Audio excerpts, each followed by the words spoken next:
Hi there, I'm Harold, and my goal today is to unveil for you the mystery of the imaginary numbers.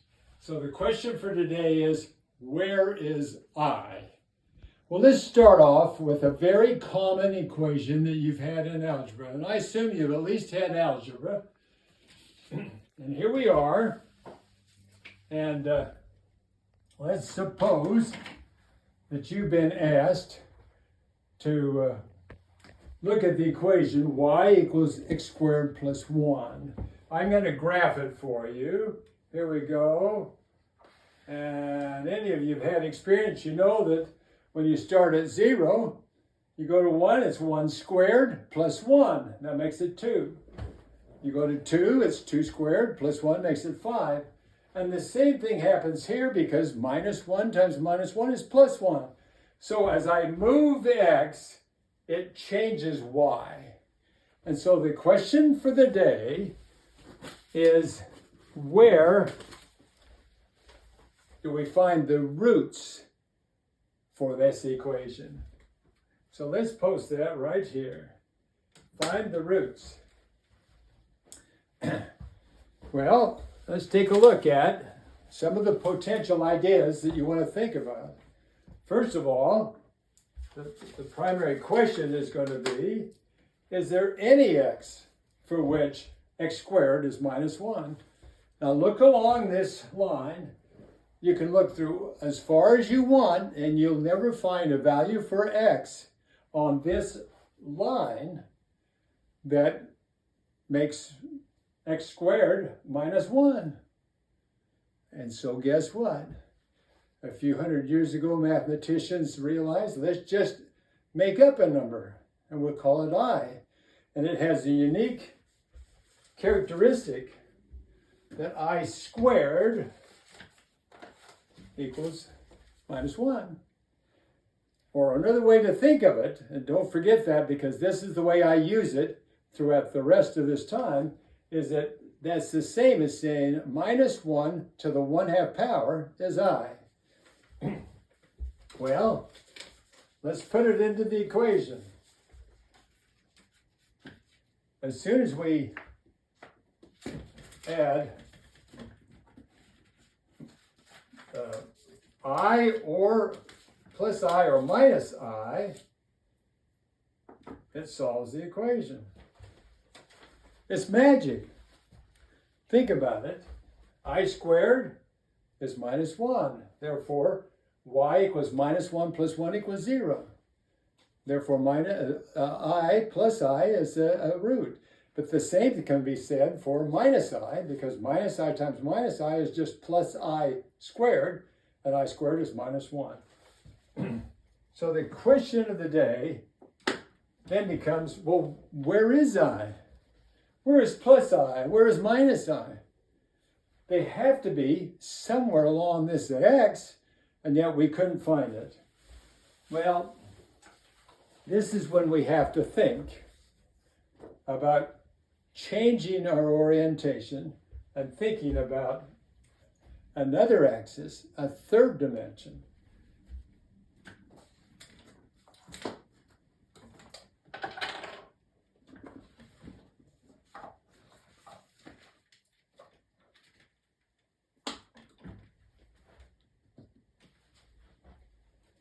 And so I'm going to show you a visualization of the third dimension. Picture here the real blue x and real y. Each one of those, actually, I got it upside down. Real x, real y, minus x. That's what we have. But if, in fact, we have a gold, or as I've drawn here, orange, perpendicular axis, a third dimension, then you say, what happens if I call that I? This is x real, y real, and I call this imaginary for x. Why is it imaginary? Because when I look at it this way, I never see it change. It's a dot. Every one of those changes occur at the same point when x is 0. Okay? So it's not visible. On the other hand, what if we turn it this way? Now we have y here, and we have the imaginary up, and now you can't see the real, because after all, you can only see on a flat plane 2 dimensions at a time. Let's take a greater look at what that means. Here's our equation that I've shown here, y equals x squared plus 1. Here's the real x and the real y. Now let's put in a plane that has that axis pointing perpendicular to it. We push that plane in here. Now if you look at it from this direction, it still looks the same, right? You go along x and you don't see anything happening here. So I can move here and you wouldn't see it here because it doesn't change this curve. But as soon as I turn it this way, then I turn it that way, whichever way you like it to be, you can tell that if I now move along I, that y moves down. If I move a minus I, then it's I squared, then y moves down. So it's almost like we have on our dimension here that as I come out this way, y begins to move down. It's a shadow of what's happening in this plane. Now this works for 3 dimensions because I have said x is real and it has its imaginary companion. But to be fair, y should have its imaginary companion. And that's when we have to start thinking about going not only to 3-dimensional, but also 4-dimensional. In this particular case, we're now looking at 4 dimensions. Well, the only way I can show you 4 dimensions is 2 dimensions at a time. And so I have here the z-plane. And the z-plane consists of an x real and a y imaginary. And the w-plane consists of a u real and a v imaginary. So now let's look at our relationship. Suppose that, and remember, I'm only dealing with 3 dimensions, so I'm not allowing anything to happen in this yi, the imaginary part for x. I'm only going to move, let's go from here, let's go to point A and see where will point A take us. Well, when we square it, it takes us to 2, right? Or it takes us to 1. That's point A. I'm going to call it A prime.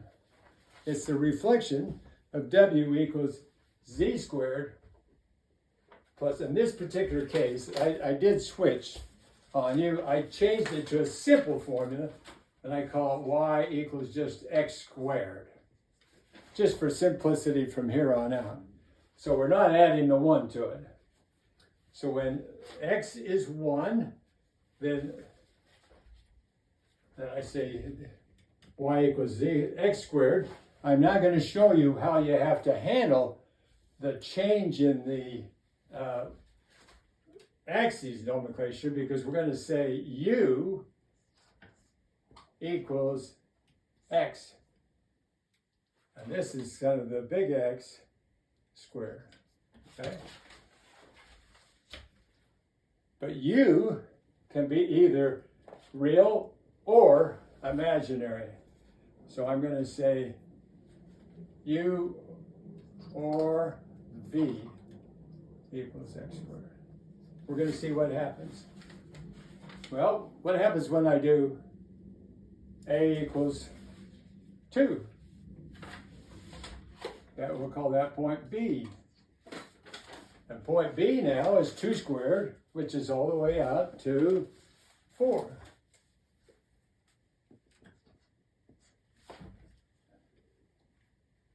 Oops, B. If you can see, that's a B. Now what happens when I go, so notice that I moved on to B. B traveled further in my W plane. Now the interesting twist is what happens if I go the other way. If now I go to -1, and I'll call that A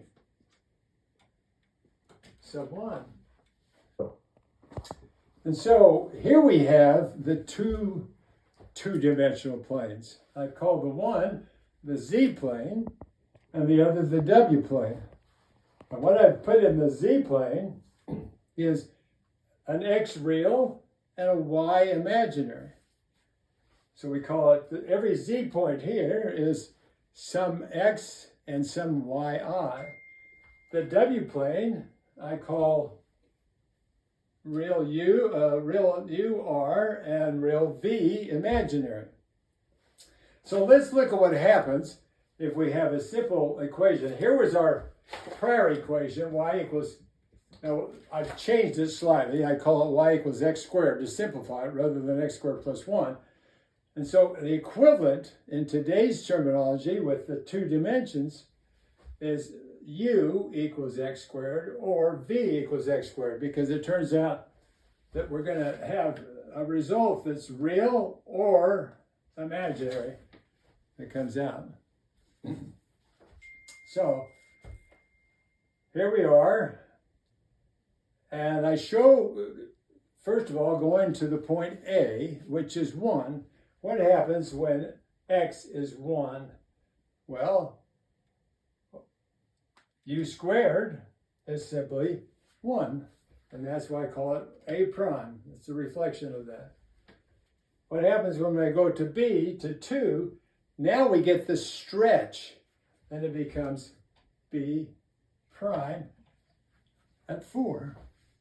Well, let's try the other direction. We go to A1, it's -1, but we said -1 squared is plus 1. And so lo and behold, we're coming back this way, and this is A1 prime. And when we go to B1, lo and behold, we're going to be out at plus 4, B1 prime.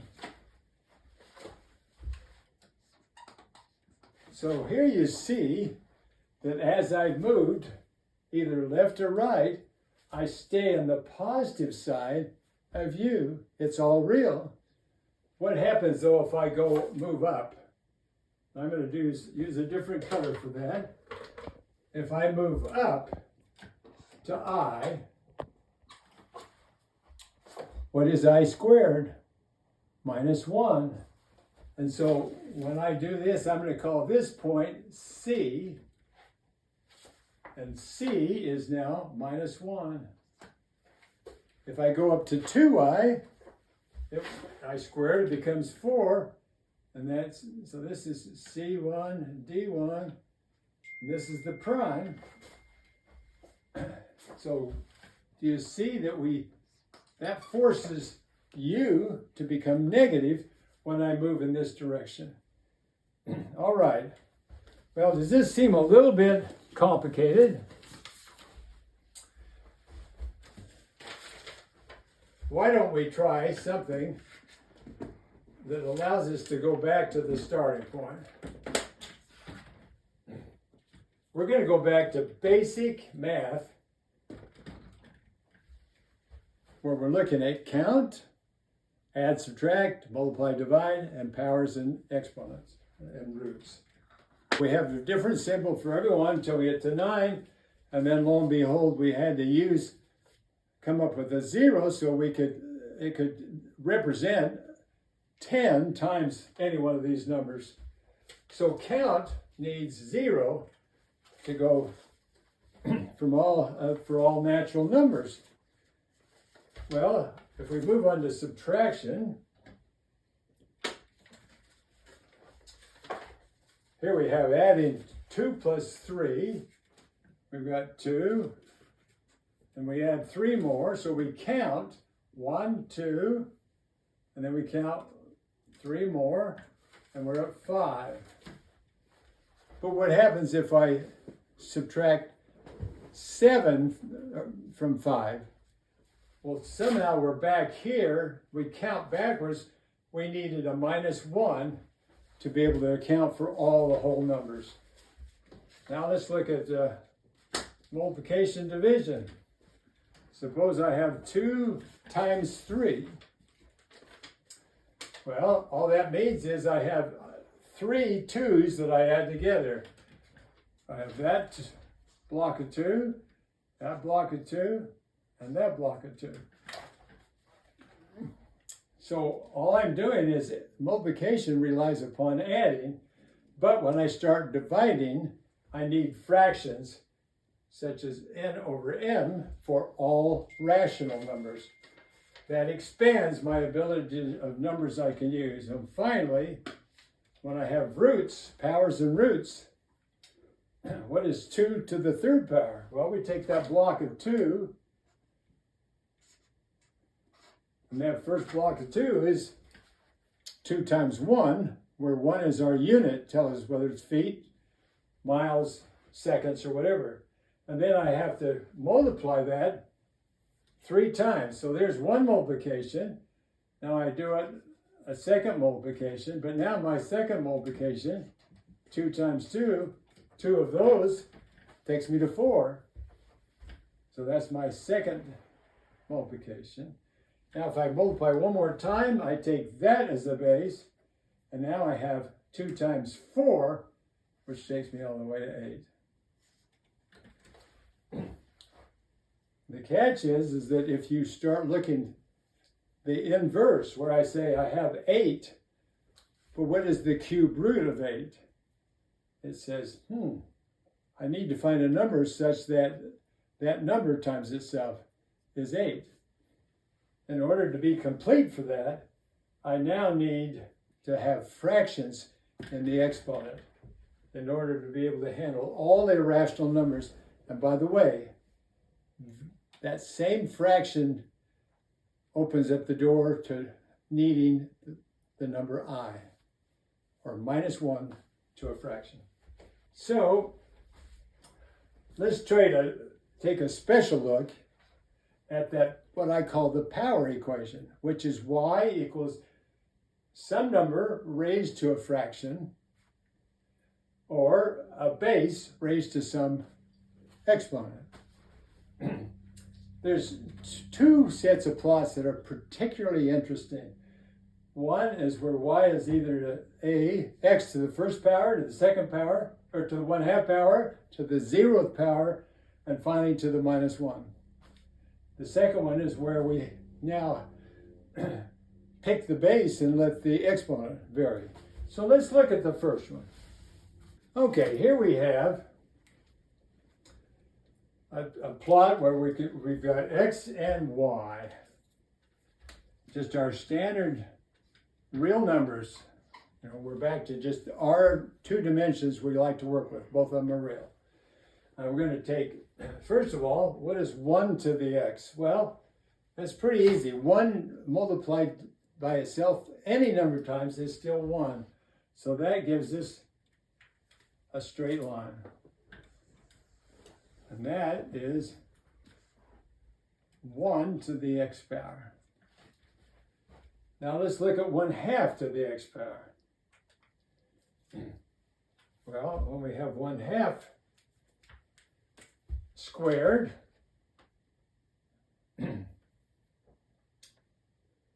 this is the first power. So when 1/2 to the first power is just 1/2.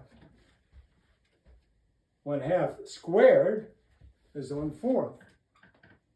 And 1/2 to the third is smaller, and so when we go to -1, we have 1/2, 1 over 1/2, which is 2. And so our curve looks like this.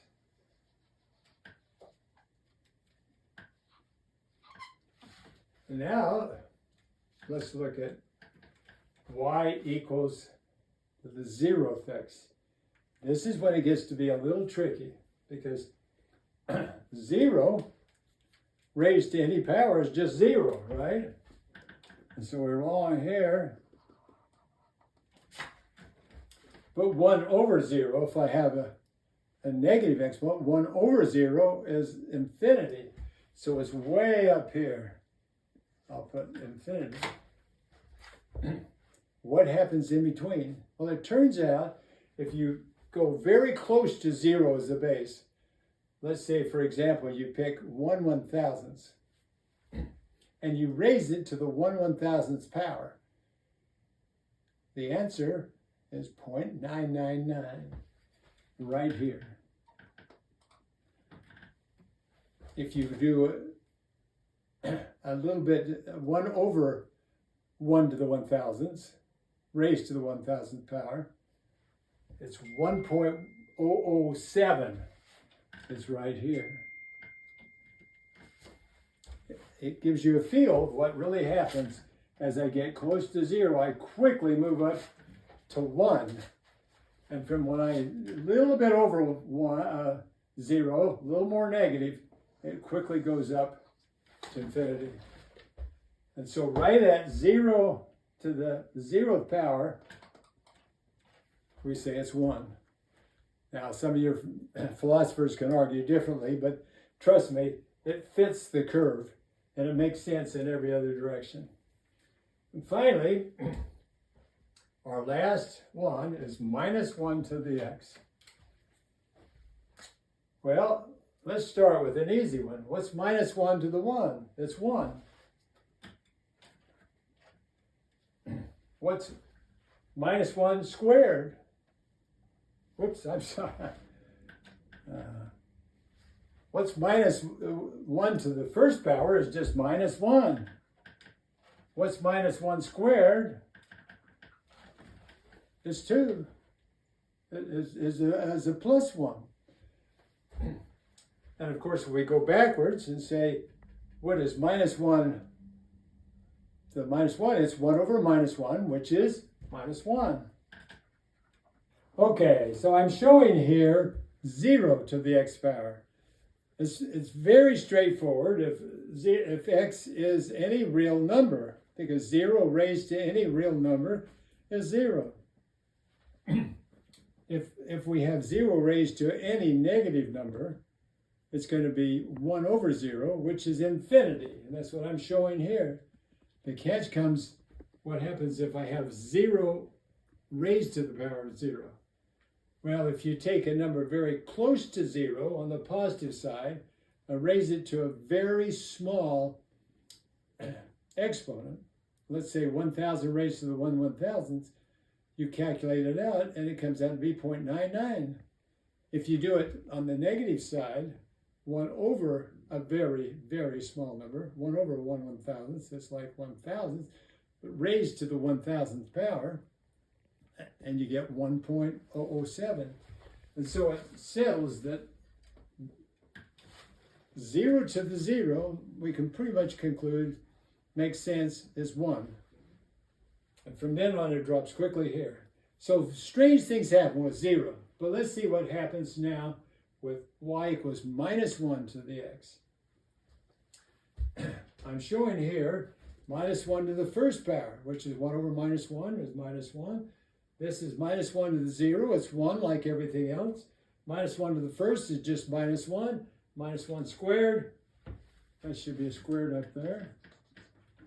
And so here we have -1, -1, -1. And they're succeeding whole numbers. The catch comes, what happens in between? Well, let's take a look at just one example. What happens if we are at 1/2? What is -1 to the 1/2? Well, we defined it. It's I. And where is I? I is perpendicular. And so if this is a unit 1 here, then by the time it gets here, it's a unit 1 this far out. Then it gets back. So it's making a half circle from -1 to the 0 to -1 to the first. and it continues that spiral. Notice it's spiraling along, but it's really a circle if you looked at it in this direction. So this is a case that we're watching, that it's going along the x-axis. We're seeing it, and as it goes, we're seeing it spiral, like so, and it moves along. And that's what's happening here. So each of these is a spiral, underneath, above, underneath, and it keeps going like so. Okay, let's now move on to back to 2 dimensions. Okay, here I've got 2 dimensions in the z-plane and 2 in the w-plane. This is the z-plane, here's the w. Now there's a lot of graphics here. It's a little too complicated. I'm going to show you how we derive that, but I just want you to get a feel from the z-plane to the x. If we translate, going from z, and then we say w is minus 1 raised to the z power, then we have to look at where along z we travel. And so I've shown here that if I travel in blue along the real part, that in the w plane, it goes from minus 1 to the 0, to minus 1 to the half, to minus 1 to the first power, to minus 1 to the 3/2, and finally minus 1 to the 2 pi. So there's a couple of things to get out of this before I go back and do it in a little more detail. And that first is that when we move along here, this translation rotates it. Okay? So if I start multiplying numbers here, I actually am circling around. And by the time I get minus 1 to the second, guess what happens? If x becomes any larger, then I start circling again. Let's look at it with just that circle by itself. So here we are with w. This is the w plane. And w equals minus 1 to the x, where we're pulling x from this x plane. And so what happens is we know that when we have minus 1 to the 1/2 power, when we moved over here to the 1/2 power here, that we're moving up to I. If we have minus 1 to the minus 1 to the first power, rather, we go to minus 1. If we keep getting larger, then we're 3/2, which is minus I, and finally minus 1 to the 2 pi is now the same as it was minus 1 to the 0 power. So if we get any larger than x equals 2, we're going to start circling again. Now the question becomes, and so I'm going to draw here, this is the blue line, and what it results in is as x increases, this is what happens to w, minus 1 to the x, and this is as x increases, the 0, 1, and it keeps going. Interesting enough, though, what if we go to the negative direction? In the negative direction, and I'm going to actually draw that with a different color of blue. If we go in this direction, then we circle around this way. Now, I could spend a lot of time going into how to calculate all these, but that's a different next video.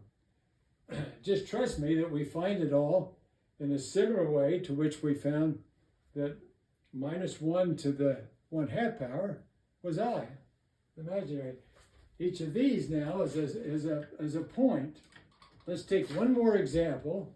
Let's take this at 45 degrees. At 45 degrees, this distance for y is going to be 0.7 I. And over here it's 0.707 real. guess what that makes that point? That point then becomes 0.7, I've rounded here, plus 0.7i. And if you square that, if you multiply it by itself, you would end up with I. Try it when you have some time. Multiply 0.7 plus 0.7i by itself, it's going to give you I. If we multiply it again, we're going to get over here, which is minus 0.7 plus 0.7i. And finally, one more time, and it's going to come out to be minus 1. You can do that with any, and notice that that point is really minus 1 to the 1/4 power. Now, isn't that interesting? You see, what that tells you is if I go 1/4 of the way to minus 1, then that is the 4th root of minus 1. If I want the 10th root, I just go up to 10. Well, we've covered a lot today. I'd like to give you a brief summary of what we've seen.